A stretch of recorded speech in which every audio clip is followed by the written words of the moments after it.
इंद्रजित सावंत यांची फॉरेन्सिक विभागाकडून 7 तास चौकशी। सावंत यांच्या मोबाईलमधील कोरटकर सोबतचा संवाद आणि सावंतांच्या आवाजाचे नमुने तपासणार। इंद्रजित सावंत धमकी प्रकरणी कोरटकर विरोधात नागपुरातही गुन्हा दाखल। नागपूर आणि कोल्हापूर पोलिसांच्या पथकांकडून कोरटकरचा शोध सुरू। प्रशांत कोरटकरची पत्नी पल्लवी कोरटकरची बेलतरोडी पोलिसात तक्रार। कुटुंबाला धमकी येत असल्याचा आरोप। काही झाल्यास इंद्रजित सावंत जबाबदार, पल्लवी कोरटकरांची तक्रार। बीड हत्या प्रकरणी सीआयडीच्या आरोपपत्रातून 2 जणांना वगळलं। पुरावे न मिळाल्यानं रणजित मुळे, सिद्धार्थ सोनवणेंचं नाव नाही।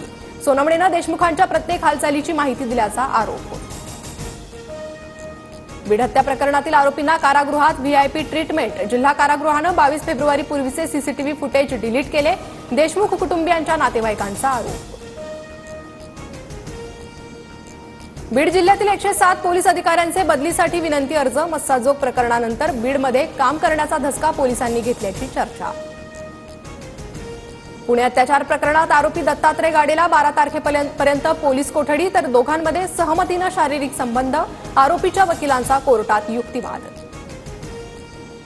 उद्धव ठाकरेंनी योगेश कदमांना संपवण्याचा प्रयत्न केला। ठाकरेंना उद्ध्वस्त केल्याशिवाय राहणार नाही, रामदास कदमांचा इशारा। तर सत्ता असेपर्यंत कदमांचं फडफडणं, त्यांना 1 दिवस मातोश्रीवर यावंच लागणार, राऊतांचा दावा। राज्यातील